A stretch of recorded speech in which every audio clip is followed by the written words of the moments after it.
Snow fell like pieces of forgotten dreams over the small mountain town of Ridgecrest.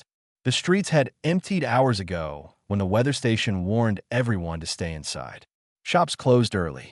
Families gathered around warm fires.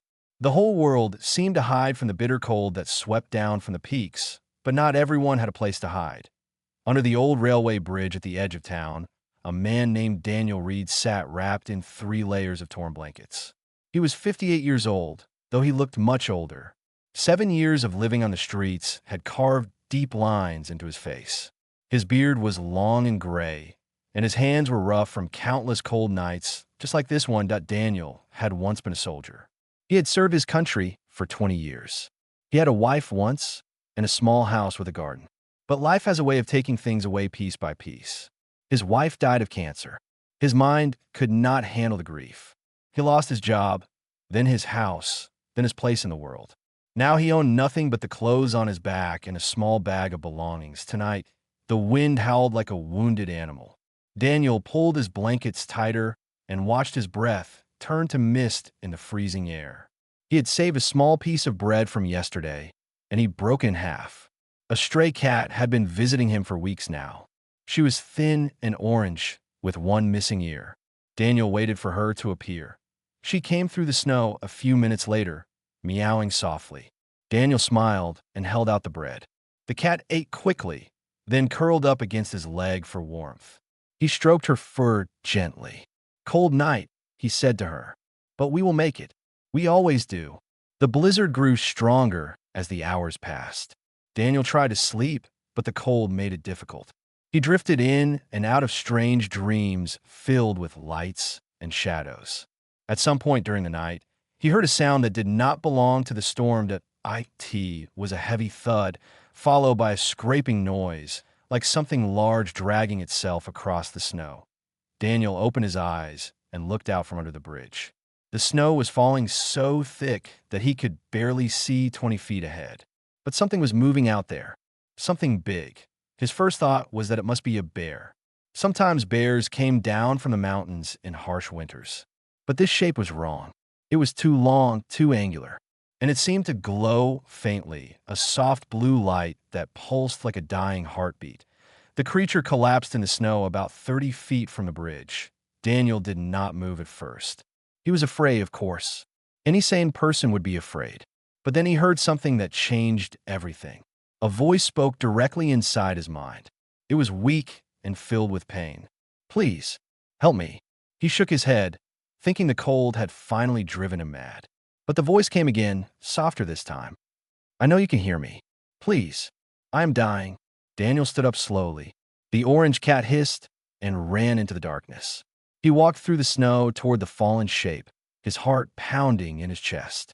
Each step brought the creature into clearer view. It was covered in scales that shimmered between silver and pale blue.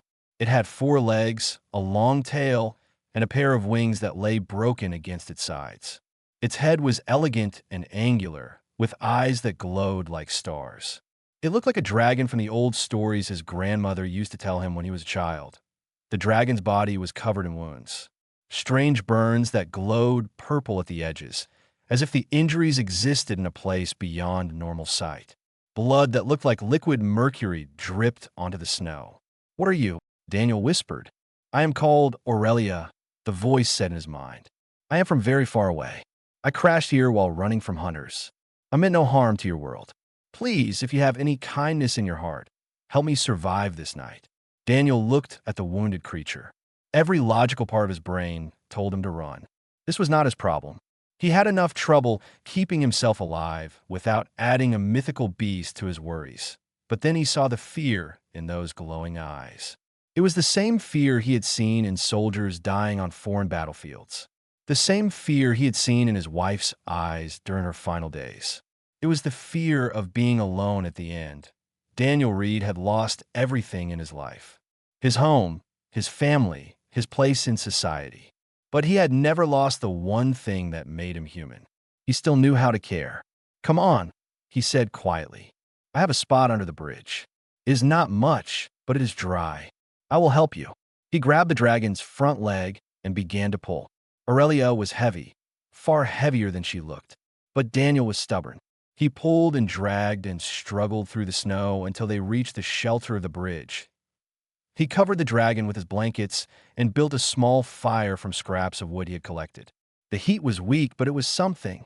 He sat down beside the creature and placed his hand on her neck. "Rest now," he said. "You are safe." Aurelia's eyes closed slowly. Her breathing became steady. Outside, the blizzard raged on. But under that old railway bridge, a homeless man and a dragon from the stars shared warmth against the cold. Neither of them knew it yet, but this night would change the fate of the entire galaxy. 3 candles burned in glass jars that Daniel had collected from trash bins over the years.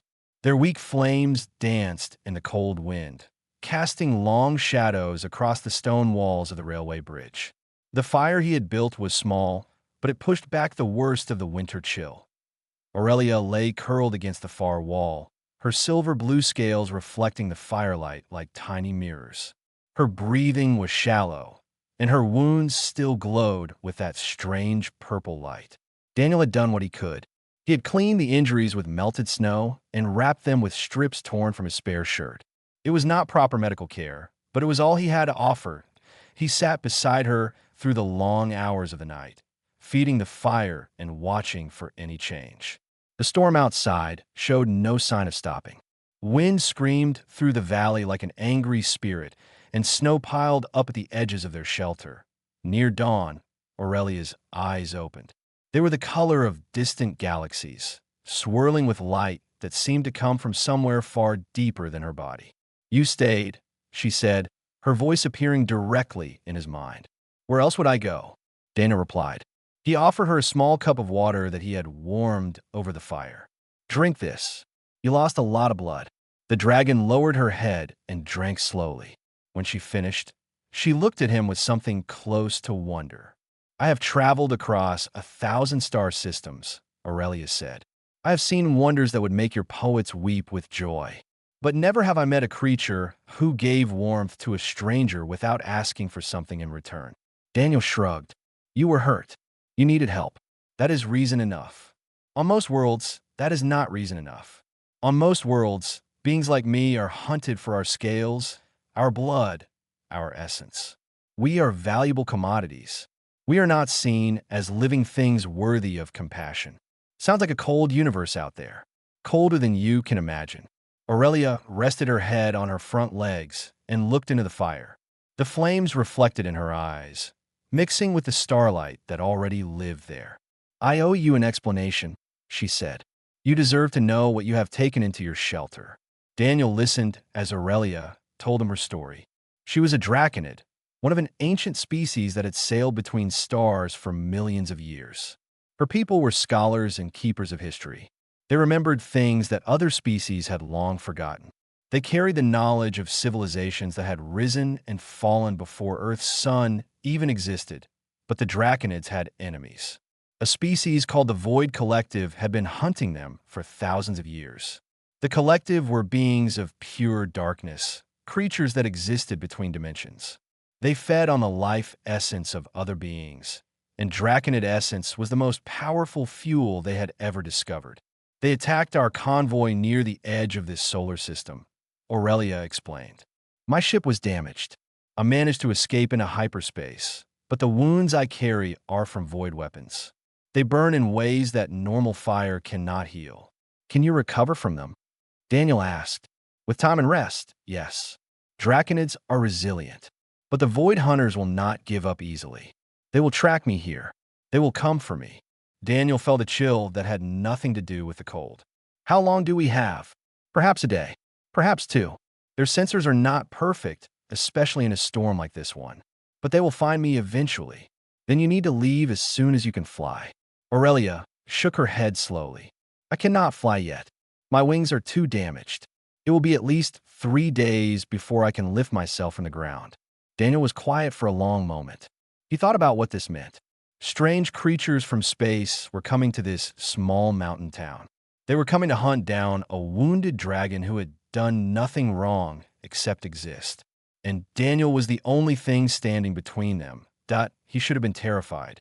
He should have walked away right then and found somewhere else to hide until this cosmic trouble passed by. That would have been the smart thing to do, but Daniel Reed had stopped being smart a long time ago. He had also stopped being a coward. Then we will wait, he said finally. And if they come, we will deal with them together. Aurelia stared at him with those galaxy eyes. You do not understand. The Void Collective has destroyed entire fleets. They have brought down civilizations. You are one human with no weapons and no technology. What did you possibly do against them? Daniel smiled, and there was something old and hard in that smile. Something that came from years of surviving when the world wanted him dead. I have been fighting losing battles my whole life, he said. In the desert, in the streets, in my own head. One more losing battle does not scare me. Besides, I made you a promise. I said you were safe here, and I do not break my promises. The dragon was silent for a very long time. When she finally spoke, her mental voice was thick with emotion. In 10,000 years of traveling the stars, no being has ever protected a draconid without expecting payment. You are the strangest creature I have ever met, Daniel Reed. I get that a lot, he said. Outside, the storm continued its fury. Inside, a homeless man and an alien dragon sat together by a dying fire, preparing for a war neither of them fully understood. But for the first time in many years, Daniel did not feel alone. 2 days passed under the railway bridge. The blizzard finally began to weaken on the second night, leaving behind a world buried in white silence. Daniel had ventured out twice to find food, returning with stale bread from a dumpster behind the bakery and some frozen vegetables that a grocery store had thrown away. He shared everything with Aurelia. The dragon ate little, but she seemed grateful for every bite. Her wounds were healing faster than Daniel had expected. The purple glow had faded to a dull shimmer, and she could move without wincing now. But her wings were still too weak for flight. They talked for hours during those 2 days. Aurelia told him about distant worlds with purple skies and oceans made of liquid light. She described cities that floated among clouds and forests that sang in languages older than time. Daniel listened like a child hearing bedtime stories, his eyes wide with wonder. In return, he told her about Earth, about mountains and rivers, about music and art, about the kindness of strangers and the cruelty of systems that let good people fall through the cracks. Aurelia seemed fascinated by all of it, but especially by the stories of human compassion. Your species is a contradiction, she said. You build weapons capable of destroying your own world, yet you also run into burning buildings to save strangers. You fight wars over imaginary lines on maps, yet you weep when you see a child suffering on the other side of those lines. I have studied many species. None of them are as divided within themselves as humans. Daniel laughed softly. We are a mess. Always have been. But we try to be better. At least some of us do.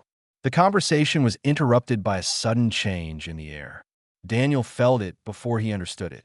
A pressure against his skin, like the world was holding its breath. The fire flickered and died without warning. The temperature dropped so fast that frost formed on the stone walls. Aurelia lifted her head, her eyes blazing with alarm. They are here. Daniel grabbed an old metal pipe he had kept for protection and moved to the edge of the bridge. He looked out into the snowy night and saw 3 figures walking toward them across the frozen field. They were tall and thin, perhaps 8 feet high. Their bodies seemed to be made of shadow itself, constantly shifting and moving like smoke caught in a bottle. They had no faces, only empty darkness where features should be.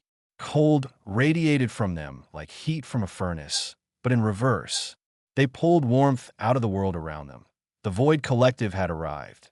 Daniel stepped out from under the bridge and raised his pipe.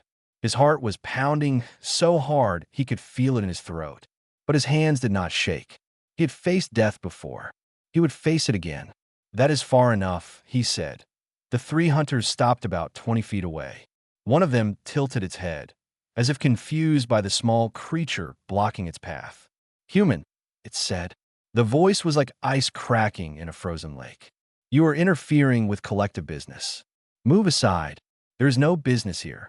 Just a man trying to stay warm. You should look somewhere else. We sense the draconid. Her essence calls to us. She is hidden nearby. Give her to us, and you'll be allowed to live." Daniel shook his head. "I do not know what you're talking about. There is nothing here but snow and rocks." The lead hunter moved closer. The cold that came with it was unbearable. Daniel's breath turned to ice crystals the moment it left his lips. His fingers began to go numb around the pipe. "Your deception is meaningless. We will take what we came for." But as the creature tried to pass Daniel, something strange happened. It stopped suddenly, as if it had walked into an invisible wall. The hunter looked down at Daniel with what might have been surprise. "What is this?" it whispered. Daniel did not understand what was happening either, but he held his ground. He thought about Aurelia behind him, wounded and afraid. He thought about his promise to keep her safe.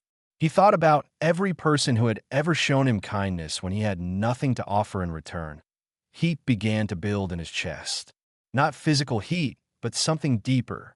Something that felt like sunlight in summer days and the warmth of being held by someone who loved you. The hunter recoiled. "Impossible. He carries the spark." "What spark?" another hunter asked. "The old light. The kindler flame. It burns." The lead hunter stepped back, smoke rising from its shadowy form. "This world is protected. We must report to the collective." In an instant, all three figures dissolved into darkness and vanished. Daniel stood alone in the snow, his pipe still raised, his whole body trembling. He had no idea what had just happened, but somehow, impossibly, he had driven them away. When he returned to the bridge, Aurelia was staring at him with an expression he could not read. "You did it," she said. "You actually did it." "I do not know what I did." They said something about a spark. "What does that mean?" Aurelia was quiet for a long moment. When she finally spoke, her voice was barely a whisper in his mind. "It means everything I was taught about humans was wrong, and everything is about to change." The fire crackled softly as Daniel added more wood to keep it alive. His hands were still shaking from the encounter with the Void Hunters, but his mind was racing with questions. He sat down across from Aurelia and waited for her to explain what had just happened. The dragon took a long breath before she began. "What I'm about to tell you is one of the oldest secrets in the galaxy," she said. "The Draconids have kept this knowledge hidden for millions of years. We swore never to share it with any other species. But after what I just witnessed, I believe you have a right to know." Daniel nodded slowly. "I am listening. Long ago, before the first stars were even born, there existed a species called the First Kindlers. They were the original consciousness in the universe. When everything else was cold and dark, the Kindlers discovered how to create warmth. Not just physical warmth, but something deeper. They found a way to generate compassion, empathy, love. They called this energy the spark." Aurelia's eyes grew distant, as if she was looking back through endless ages of time. The Kindlers understood that the universe tends toward coldness and isolation. Left alone, all life eventually becomes selfish and cruel. So they made it their mission to spread the spark throughout existence. They seeded it into the DNA of promising species across thousands of galaxies. Then they vanished, leaving no trace of where they went or why. "What does this have to do with me?" Daniel asked. "Most species lost the spark over time. Evolution favored strength and aggression. Logic and survival became more important than kindness. The galaxy grew colder with each passing era. Empires rose and fell, all of them built on conquest and exploitation. The memory of the Kindlers faded into myth." Aurelia fixed her galaxy eyes on Daniel's face. "But your species is different. Humans retain the spark. Somehow, against all odds, the flame the Kindlers planted in your ancestors never went out. It is why you feel guilt when you hurt others. It is why you cry at sad stories. It is why you give your last piece of bread to a starving cat, even when you yourself are hungry." Daniel thought about his life, all the choices he had made, the times he had helped strangers when it would have been easier to walk away, the way his heart ached when he saw suffering, even the suffering of people he did not know. "I always thought that was weakness," he said quietly. "The world punishes people who care too much. The world, punishes it, yes. But in the greater universe, the spark is the rarest and most precious thing that exists. Species have searched for it for millions of years. The Void Collective destroys worlds looking for traces of it. And here you are, a single human with nothing to his name, carrying more of the spark than entire civilizations combined. Daniel let out a slow breath. It was too much to process. He was nobody, a homeless veteran living under a bridge. How could he possibly be important to the entire galaxy? Why is my spark so strong? He asked. There are billions of humans. Surely some of them are kinder than me. The spark grows strongest in those who suffer but choose compassion anyway, Aurelia explained. It is easy to be kind when life is good, but to lose everything and still open your heart to a wounded stranger? That requires a depth of soul that most beings never develop. Your suffering did not break you, Daniel. It purified you. It made your spark burn brighter than any I have ever sensed. Silence fell between them. The fire popped and sent sparks floating toward the stone ceiling. Outside, the wind had finally calmed. The storm was over. The Draconids have been watching Earth for centuries, Aurelia continued. We believe humans might be the ones the prophecies spoke of, the inheritors of the Kindlers, the species that would bring warmth back to a frozen universe. But we never made contact because we were not certain. And now I'm certain. What you did tonight should have been impossible. The Void Collective has never been driven back by a single being, but your spark burned them. Your compassion became a weapon against creatures of pure darkness. Daniel looked down at his rough, weathered hands. They did not look like the hands of a hero. They looked like the hands of a man who had been beaten by life and had barely survived. I do not feel like a savior, he said. Aurelia leaned forward and touched her scaled nose gently to his forehead. Warmth spread through him, chasing away the last of the cold. The greatest heroes never do, she said. That is what makes them great. They do not seek glory or recognition. They simply do what is right because their hearts give them no other choice. Daniel closed his eyes and let the truth sink in. He had spent 7 years believing he was worthless, believing that society had thrown him away because he had no value. But all along, he had been carrying something precious inside him, something the universe desperately needed. For the first time in longer than he could remember, Daniel felt like he mattered. But the night was not over yet. The Void Collective would return, and next time, they would bring more than 3 hunters. Morning light filtered through the clouds, painting the snow-covered valley in shades of gold and pale blue. It was the first clear sky Daniel had seen in days, but he could not enjoy it. Deep in his gut, he knew the peace would not last. Aurelia felt it too. She had been restless since dawn, her wings twitching as she tested their strength. They were healing but not fast enough. She still could not fly. They are coming, she said around midday. I can sense them gathering beyond the mountains. Many more than before. Daniel stood at the edge of the bridge and looked out at the quiet town below.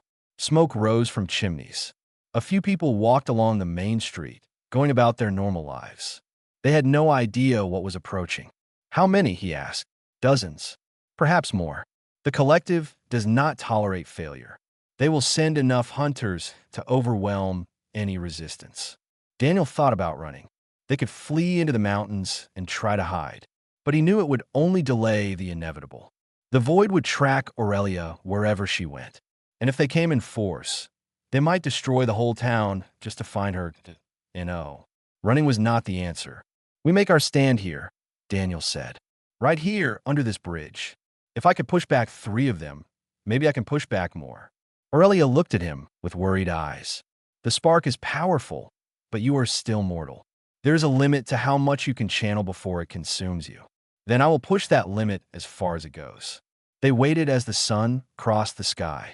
Daniel ate the last of his bread and drank water from a stream that ran beneath the bridge.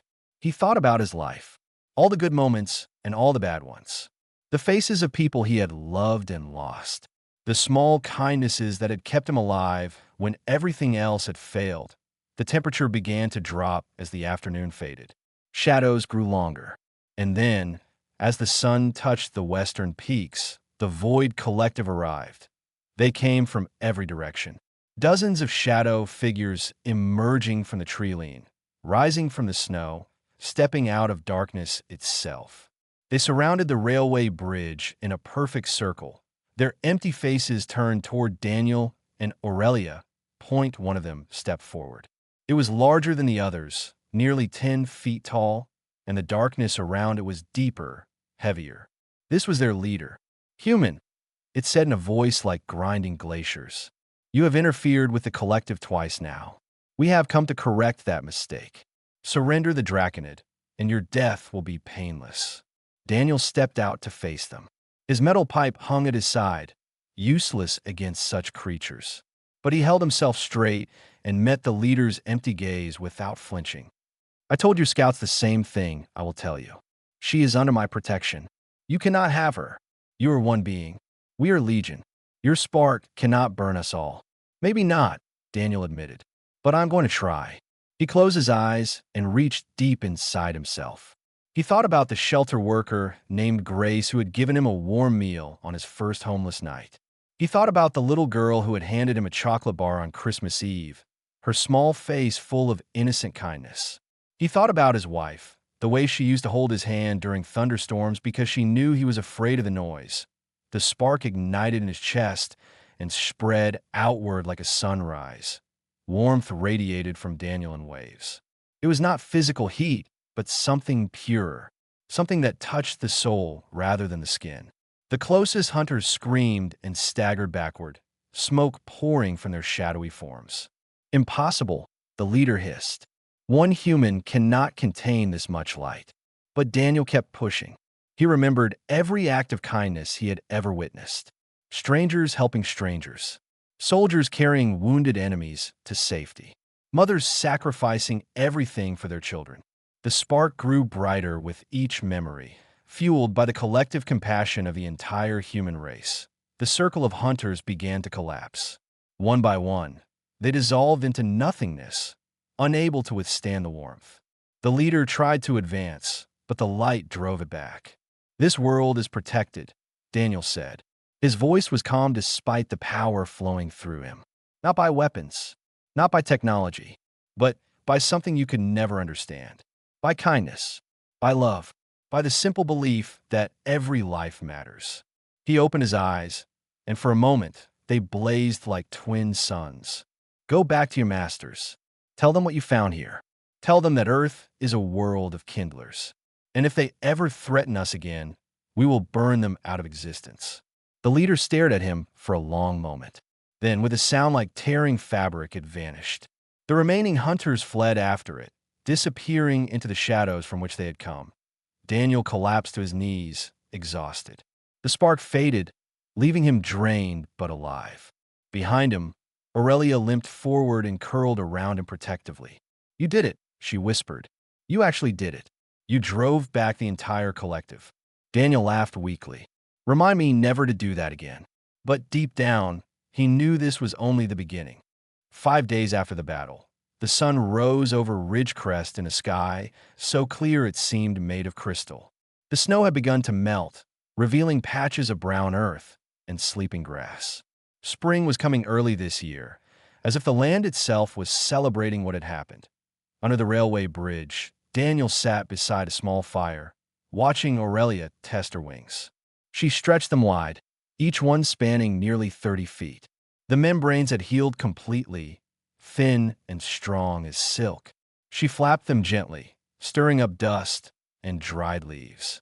They are ready, she said, folding them back against her body. I can fly again. Daniel felt a strange mix of happiness and sadness. He had known this moment would come. Aurelia did not belong on Earth. She had a life among the stars, duties and responsibilities that stretched across galaxies. Their time together had always been temporary. I am glad, he said. You should get back to your people. Tell them what happened here. Aurelia walked over and sat down beside him, her long tail curling around the fire. Her galaxy eyes studied his face with deep affection. Come with me, she said softly. Daniel blinked. What? Come with me to the stars. I can take you aboard my ship once I signal for pickup. You could see the wonders I told you about. Purple skies, singing forests, cities of light floating among the clouds. Your spark is strong, Daniel. The Draconid Council would welcome you. You would never be homeless again.